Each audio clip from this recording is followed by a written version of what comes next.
Academia Star Trek apresenta o primeiro contato visual com os Romulanos. Star Trek, versão clássica, temporada 1, episódio 14. Olha só que legal, esse aqui vai ser muito bom, porque aqui a gente vai ver outra civilização, outro povo interessante. Aqui o título original é Balance of Terror. E em português ficou como O Equilíbrio do Terror. Esse aqui é o episódio de 1966. Esse episódio tem 50 minutos. Muito bem, a direção é de Vincent McEveety. E os roteiros tá aí, ó. Gene Roddenberry também continua ativo aí. E o Paul Schneider. Beleza. Aí é o primeiro contato com a espécie romulana, com os romulanos. Muito bem. Aí começa a ter os preconceitos raciais aqui, né? É um negócio muito louco. Vamos ver. O balanço, o equilíbrio do terror. O que acontece? Esse episódio é interessante porque ele começa com a cerimônia de casamento. Logo no comecinho, tá aqui, ó, todo mundo feliz. Tá aqui o Capitão Kirk, tem aí a governança Janice Rand também ali, né? Eles estão preparando uma cerimônia. E cerimônias de casamento, assim como nos navios, né? Os capitães é que têm a honra de unir a tripulação que se envolve, né, emocionalmente, amorosamente e que querem se casar. E é isso que acontece. Então o capitão celebra as uniões entre tripulantes. E é isso que estava acontecendo aqui, nesse momento, aqui no primeira cena do episódio mostra um casamento acontecendo, uma cerimônia de casamento acontecendo. Quem estavam casando? Tá aqui, ó, quem estavam casando. Tá aqui. Angela Martin e Robert Tomlinson. Eles trabalham no mesmo setor. Então a Angela Martin, interpretada por Bárbara Baldwin, ela faleceu agora no ano passado, 2024. E o Robert Tomlinson, interpretado por Stephen Mines, faleceu em 2019. E esse episódio é interessante pra caramba, porque ó, se liga, olha o que aconteceu aqui, ó. Cerimônia foi interrompida. No meio da cerimônia, quando tava começando a falar já, né, aquele discurso tradicional dos cerimonialistas, aí teve uma...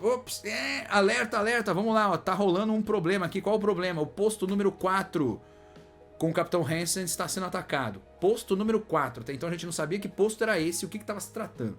Mas beleza. Aí beleza, o Capitão Hansen tá ali, ó. O Capitão Hansen aparece na tela, eles param toda a cerimônia, vão lá pra ponte de comando, chega na ponte de comando, encontra ali o Capitão Hansen todo detonado ali, ó. O Capitão Hansen interpretado por Gary Wahlberg, né, que faleceu então em 2012. E aí o que acontece? Ele chega ali, ó, os ataques avançaram e os inimigos usavam camuflagem. Ninguém sabia pra onde atirar, nem o que fazer, porque do nada começava a explodir as coisas e falava, meu, o que tá acontecendo? Quem que tá vindo? O que tá rolando? Aí o Capitão Hansen não resistiu, acabou falecendo também ali, morreu. Ele não resistiu, o posto 4 foi destruído, assim como o posto 2, o posto 3 e o posto 8 também foram destruídos. Você fala, meu, que posto é esse, cara? Que é isso? Que posto avançado é esse? De onde vem? E aí vem toda uma história, que isso aqui eu acho muito legal, importantíssimo esse papo aqui, porque é um papo que mostra uma coisa que eu acho que de Star Trek acontece, tipo, é comentado muitas vezes, entende? Que é o lance da zona neutra. O que é uma zona neutra, né? É aqui que é importante a gente entender o que é uma zona neutra dentro do universo Star Trek. Essa zona neutra, né? Essa zona neutra que separa, né, o espaço romulano do resto da galáxia, ela foi criada há um tempo atrás, há cerca de 100 anos, depois de uma guerra que teve entre Rômulus e a Terra, beleza? Onde nessa guerra, veja, na guerra eles usavam sempre, bombas atômicas, naves naves diferentes, e assim, ou seja, eles não tiveram contato visual um com o outro. E tudo era determinado através de rádio, né? E ninguém tinha contato visual nessa guerra. Olha que viagem dos caras, bicho. Hoje a gente sabe que é quase impossível a gente fazer uma chamada qualquer que não tenha um vídeo, né? Um contato visual, tal. Mas nessa época o que eles disseram é que 100 anos atrás, ou seja, eles estão em 2300, ou seja, em 2200 eles tiveram essa guerra. E aí com essa guerra foi-se criado um tratado para que impedisse que Rômulus e Remo, que são dois planetas próximos, Rômulus e Remo, olha o nome, né? Rômulus e Remo. Você sabe quem foi Rômulus e quem foi Remo, né? Foram os fundadores de Roma, né? Não é isso? É isso. Rômulus e Remo, eles são dois planetas, eles criaram então eles criaram a guerra, né? São super de guerra, né? Traiçoeiros e tudo mais. E aí, detalhe, eles fizeram um tratado, conseguiram organizar um tratado, concordar com o tratado, tanto a Federação quanto os Romulanos, conseguiram concordar com o tratado em separar Rômulus e Remus e toda a turma deles do resto do universo. Só que para isso eles criaram uma zona neutra. E essa zona neutra ficou sendo vigiada com vários asteroides com a turma da Federação, para ver se tá tudo certo. Certo? É vigia mesmo. Só, tipo, é como se fosse aqueles guarita. Sabe aquelas guaritas da rua? Tipo, né? Eles não tem muito armamento, mas eles ficam lá, né, para vigiar se tá tudo certo, tá tudo bem. Se precisar chamar algum reforço, eles chamam. E aí, esses postos, então, que você tá vendo aqui, posto 1, posto 2, posto 3, posto 4, posto 5, 6, 7 ali, ó, tudo certinho ali, ó, beleza? Aqui, ó, 6, 7. Esses postos que estão aqui são postos terráqueos, postos da Federação, beleza? Tá aí, ó, Earth Outpost, ou seja, certo? São guardiões ou postos avançados aqui da Terra, certo? E aqui tem Romulan Star Empire, ou seja, o Império estrelado dos Romulanos. E aqui tá Romulus e tá Remo aqui, beleza? E a guerra foi travada com armas. Olha, se liga, isso aqui é muito louco, muito viagem, meu. Esse episódio é muito bem feito, mas bem interessante, né? É curioso pelo que a gente sabe de hoje, né? Mas vamos lá. A guerra foi travada com armas atômicas e naves primitivas e não era permitido qualquer captura. E por não ser permitido qualquer captura, nenhum dos aliados, nem os Romulanos e nem os terráqueos conhecem uns aos outros. Ninguém sabe quem é quem, entende? Ninguém sabe a cara dos caras. Então, o tratado foi negociado remotamente por rádio. Ó, rádio subatômico, subespacial. Muito louco. Agora tem essa regra, né? Qualquer invasão em qualquer dos lados constitui um ato de guerra. Então, se os Romulanos ultrapassarem a zona neutra, tá infringindo e tá cometendo um ato de guerra. Se os terráqueos ultrapassarem a zona neutra, tá também infringindo e cometendo um ato de guerra. E tudo isso é informação, né? Leitura obrigatória lá na academia. Quem está na academia Star Trek tem que conhecer isso. E nós estamos aqui na academia Star Trek.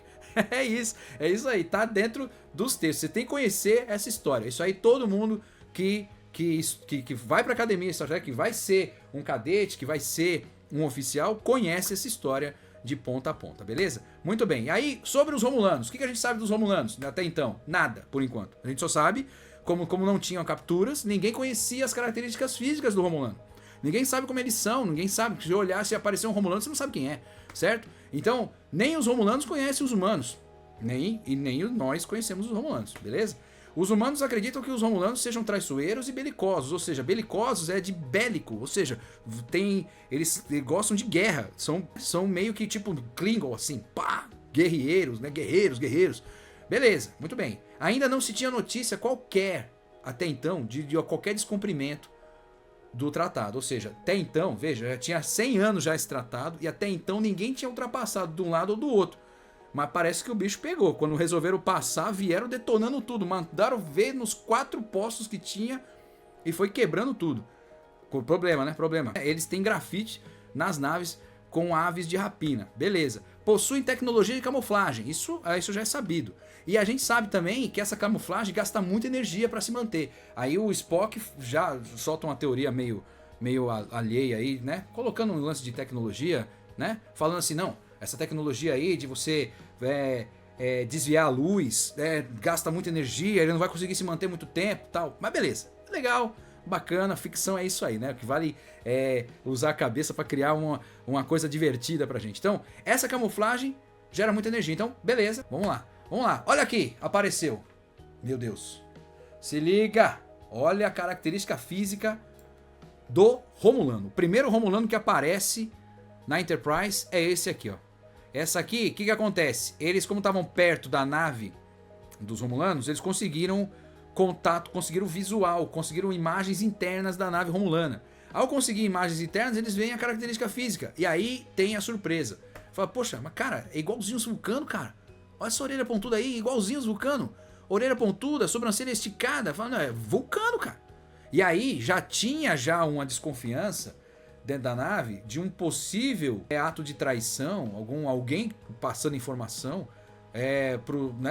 pros inimigos, pros Romulanos. E ninguém sabia. De repente vem as orelhas puxadas, já vão começar a pensar que o traíra é o Spock. Se liga. Aí o Spock também pensa, peraí, teu bicho pegou. Ele falou, opa, como assim? Como assim? O Spock já olhou e falou, caramba, é igualzinho, cara. O Spock já sacou que ele não tinha conhecido, também não conhecia, nem os vulcanos conheciam também os romulanos, né? E aí, beleza. Parece que então tem um parentesco, realmente, deve ter um parentesco entre Vulcano e Rômulus, né? Deve ter um parentesco, não se sabe qual, mas tem. E aí começa, né? Essa revelação gerou uma desconfiança imediata por parte da boa parte da população. Boa parte da população começou a olhar o Spock com outros olhos.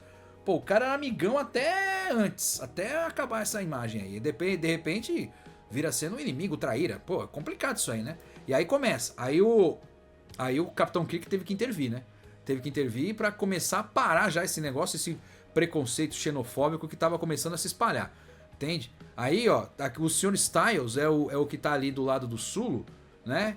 Ele também já faleceu, ele foi interpretado por Paul Comey, ele faleceu em 2016, mas ele foi o cara que começou a dar indireta, a falar um monte de lambança, falando que o Spock era o possível traíra, entende? E aí o Kirk deu a chamada no Styles, falou, cara, é o seguinte, ó, deixe seu preconceito no alojamento, Sr. Styles.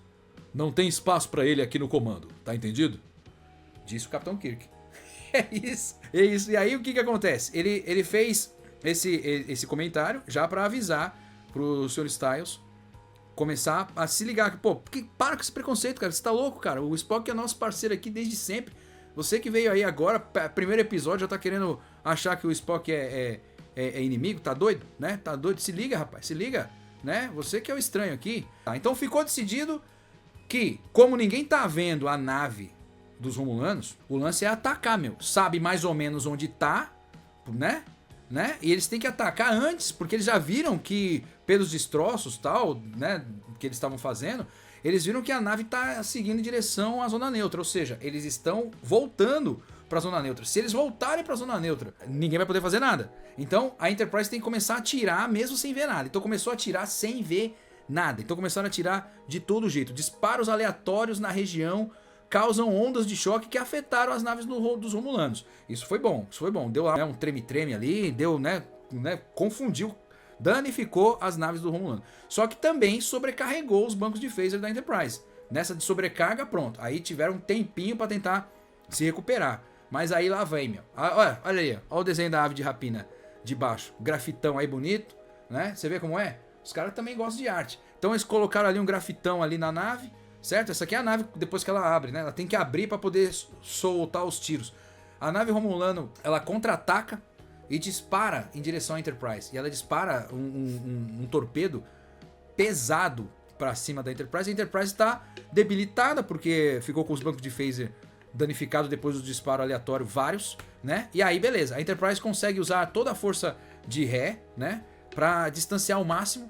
E aí, ainda assim, foram atingidos, mas com uma potência bem mais dissipada. Aí, quando chegou lá, beleza, enquanto o Spock estudava um probleminha que estava ali na nave, ele acabou emitindo um som, emitindo um sinal, e permitiu com que os Romulanos localizassem a Enterprise. Nessa aí, o Kirk resolveu antecipar a jogada e falar, mano, se a gente esperar, os caras vão atacar a gente. Então vamos começar a atirar de novo, no mesmo lugar ali, ou na região, mesmo sem ver o alvo. E aí, nessa, o Capitão Romulano resolve deixar destroços propositadamente para chamar a atenção da Enterprise, sem sair da camuflagem. Então ele não podia sair da camuflagem, ele estava ali sem saber o que fazer direito, mas deixou lá. E aproveitou a deixa para colocar também um artefato nuclear ali. Colocou uma bomba nuclear com detector de aproximação para poder disparar. E nessa, quando a Enterprise chegou perto, cara, explodiu tudo, cara. A bomba de aproximação explodiu, causou danos graves na Enterprise, e o único que faleceu, a única morte registrada foi do Robert Tomlinson. Lembra do cara? O cara que tava noivando, o cara que tava se casando no começo do episódio,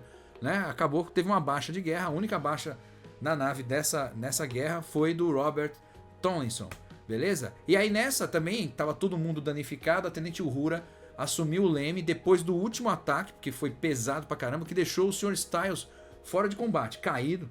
Aí a Uhura assume o leme também, sem problema. E aí vem ambas as naves, todas detonadas, estavam bem danificadas, bem danificadas. E aí, o que acontece? O Capitão Romulano, ele abre uma chamada de vídeo, chama ali o Capitão Kirk pra trocar ideia. E nessa de trocar ideia, ele mostra a real admiração que ele teve por o lado tático e estratégico que o Kirk demonstrou. Ele disse, né, ele mesmo imaginou que ele, se tivesse na posição, né, eu digo assim, o Capitão Romulano, se tivesse na posição do Kirk, teria feito exatamente os mesmos movimentos. Então, é interessante isso porque existe uma admiração mútua, na verdade. Tanto o Kirk admirou a forma de estratégia dos Romulanos e os Romulanos admiraram as forças, né, a forma estratégica do Kirk também, né? Então isso é interessante. Só que aí o Capitão Romulano, aquele nem diz o nome dele, né? O Capitão Romulano, ele simplesmente ele decide, como ele acha que perdeu, ele decide se autodestruir. Então ele se autodestrói. Ele acaba então com a nave dele e vai embora. Agora existe um detalhe aqui, quero que você perceba. Então aqui termina então esse episódio. Esse é o Mark Lenard. Lembra quem é o Mark Lenard? Lembra? Mark Lenard é o cara que a gente conhece como o pai do Spock. É o Sarek. O Sarek é o Mark Lenard. O Mark Lenard é o Sarek, certo? Igual o Spock é o Leonard Nimoy, o Mark Lenard ele é conhecido como Sarek. Santíssima Trindade aqui, ó. Santíssima Trindade do Star Trek. Porque aqui tem a mãe terráquea, né? A mãe humana de Spock, que é a Amanda, interpretada por Jane Wyatt, né? Faleceu em 2006. Tem o Mark Lenard, que é o pai do Spock, que é o Sarek, né? Que faleceu em 96. E o Spock mesmo, Leonard Nimoy, que faleceu em 2015. Quando eles vão apresentar depois, né? Então veja só que interessante. O Mark Lenard já tinha aparecido na série antes de interpretar o pai do Spock. Ele era então o Romulano. Veja, nos dois casos ele tem a orelha pontuda. Pergunto-me se ele na vida real tem a orelha pontuda. Porque, horas, o cara faz dois papéis na série e ambas com a orelha pontuda. Acho que ele nem usou, né, algum tipo de maquiagem. Vai ver a orelha do cara desse jeito, não sei, né? Mas enfim, é isso aí. A Academia Star Trek apresentou o primeiro contato visual com os Romulanos. Até a próxima!